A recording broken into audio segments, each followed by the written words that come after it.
실내 마스크 착용 의무가 사라지는 오늘부터 주요 시중은행과 저축은행이 1년 6개월여 만에 단축 영업을 중단하고 오전 9시부터 영업을 시작합니다. 이로써 9시 30분부터 오후 3시 30분까지 30분 늦게 열고 30분 일찍 문을 닫아오다가 오전 9시부터 오후 4시로 영업시간이 복원되는 겁니다. 금융노조 측은 은행이 비대면을 이유로 점포를 줄이면서 고객의 불편이 커진 것이지 영업시간 때문이 아니라며 노동자들의 초과 근무 시간이 늘어날 것을 우려해 오후 1시에 반발 기자회견을 열 예정입니다. 사측의 노사합의 위반에 대해 책임을 묻는 한편 대화의 끈을 놓지 않겠습니다. 실내 마스크 착용 의무가 해제된 이후 영업시간 단축 여부가 2022년 산별중앙교섭에서 완전한 결론에 이르지 못한 채 노사공동 TF 구성을 통해 성실히 논의한다였다면 당연히 논의의 결론이 날 때까지 영업시간 환원이 유보되었어야 하는 것이 상식입니다. 그러나 정부의 압력을 받은 금융사용자들은 어느 순간부터 성실히 논의할 의사가 전혀 없어 보였습니다. 그리고 논의가 결론에 이를 때까지 기다릴 생각도 하지 않았습니다.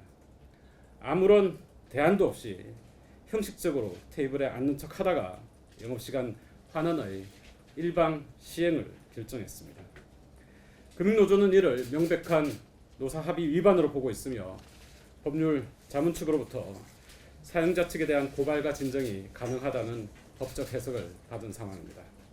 금융노조뿐만 아니라 다수의 언론들 역시 이미 공개된 합의 문구의 기초에 그간 노사합의 없이는 영업시간 환원이 어렵지 않겠냐고 보도해온 것이 사실입니다.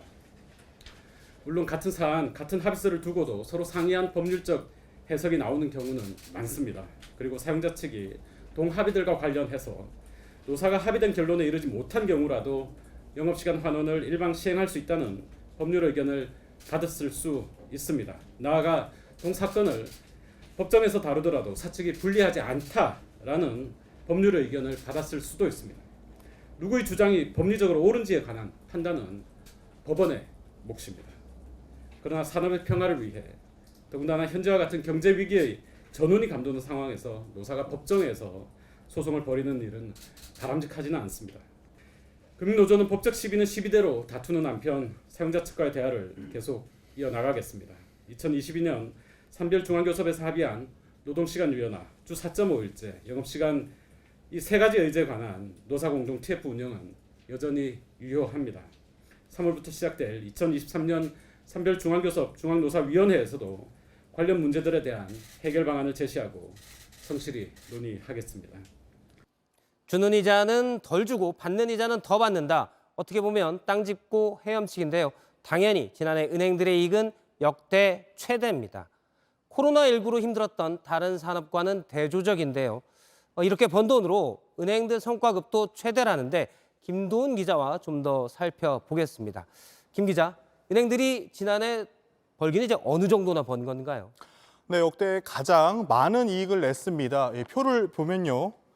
2020년 1에서 3분기 30조 8천억 원이던 이자 이익은 본격적인 금리 인상 시기였던 지난해 40조 6천억 원으로 사상 최대 규모가 됐습니다. 특히 이 전체 이익에서 이자 이익, 다시 말해서 예금 받아서 대출 내놓고 번 돈의 비중이 1년 새 85%에서 96%로 크게 늘었습니다.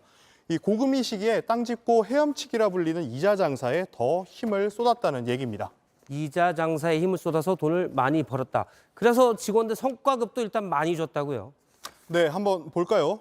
기본급 기준이고요. 신한은행이 361%, 국민은 280%에 특별경력금 340만 원씩 따로 지급합니다. 농협은행은 기본급의 400%를 지급합니다.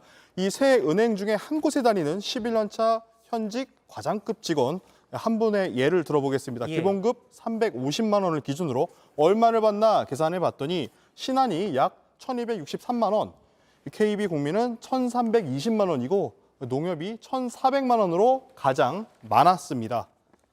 특히 농협은행은 3년째 성과급 지급률을 200%에서 400%까지 이게 매년 늘리고 있습니다. 이 물가 잡겠다고 한국은행이 기준금리 올리면서 고통받는 건 서민과 소상공인, 무주택자들인데 그 수혜를 다 은행이 가져가는 게 아니냐 이런 지적도 나옵니다. 물론 많이 벌어서 직원들에게 많이 준다. 이걸 뭐라고 할 수는 없는데 문제는 어떤 혁신이나 새로운 시장 개척보다는 이자 장사를 해서 그렇게 한다는 거죠. 앞서 우리가 본 대로 예금 금리는 내리고 대출 금리는 올리면서 땅 짓고 헤엄치기로. 이건 좀 문제가 있다는 생각인데 그런데 코로나19가 되면서 은행들 영업시간을 줄였었잖아요. 그런데 이제 좀 해제가 되고 있는데 지금도 그대로죠. 그러니까 오후 3시 반이면 은행이 문을 닫는 거죠. 근데 은행은 원래 오전 9시에 문을 열어서 오후 4시 정도에 문을 닫았습니다. 그런데 이 코로나19 확산으로 2020년 12월쯤부터는 오전 9시 반부터 오후 3시 반까지 기존보다 1시간 정도 근무 시간을 줄였습니다. 지난해 4월 중순에 거리 두기가 해제된 이후에도 바꾸지 않고 있습니다. 이러자 김주현 금융위원장이 직접 영업 시간을 정상 복원하는 것이 국민 정서에 부합한다 말하기도 했는데요. 은행 노사는 실내 마스크 의무 해제를 비롯한 방역 조치를 지켜본 뒤에 검토하겠다는 입장입니다. 정리하자면 많이 벌고 적게 일하고 그런 부분인데 더 많이 받는다. 그런데 알겠습니다. 물론 뭐 그런 건 어떻게 보면 누구나 꿈꾸는 거겠지만 문제는 그 부담을 서민들이 진다면 이거는 시정이 돼야 될 것 같아요. 김동훈 기자였습니다. 코로나19 이후 은행이 늦게 문을 열고 일찍 문을 닫고 있습니다. 그러다 보니 대기 시간은 점점 길어지고 불편도 크죠. 그런데 앞으로 일부 지점에서는 점심시간에도 문을 닫겠다고 합니다. 직장인 상당수는 점심에나 은행을 이용할 수 있는데 점심에 문 닫는 지점이 늘어나면 은행 가려고 연차를 써야 할지도 모릅니다. 이상화 기자입니다. 서울 여의도의 한 은행. 창구를 찾은 직장인들의 의견을 들어봤습니다. 항상 가면은 20분, 30분 이상씩 기다릴 때도 많고 하니까 보통 은행 업무 볼 일 있으면 거의 반차를 쓰고 보러 오죠. 여의도는 증권가가 많잖아요. 그러면 이제 장도 3시 반에 끝나는데 장 끝나고 오는 게 조금 나은데 이미 이제 3시 반이면 업무가 끝나 있으니까. 은행 영업시간은 2020년 코로나19가 확산되자 1시간 줄었습니다. 문 여는 시간은 9시 30분으로 30분 늦추고 문 닫는 시간은 4시에서 오후 3시 30분까지로 30분 당겼습니다. 그러다 보니 대기 시간은 점점 길어집니다. 점심시간에 가면 더 오래 기다리는 것 같아요. 또 은행 직원분들도 점심을 드시러 가시니까 거의 한 진짜 40, 50분 또 기다렸던 것 같아요. 그런데 앞으로 점심시간에 이용할 수 없는 지점도 생깁니다.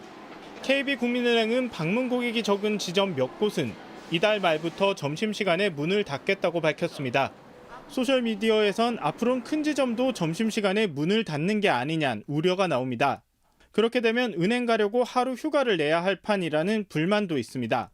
은행 영업시간에 대한 비판이 커지자 은행 노사는 이번 주부터 영업시간을 예전으로 되돌리는 방안을 협의하기로 했습니다. JTBC 이상화입니다.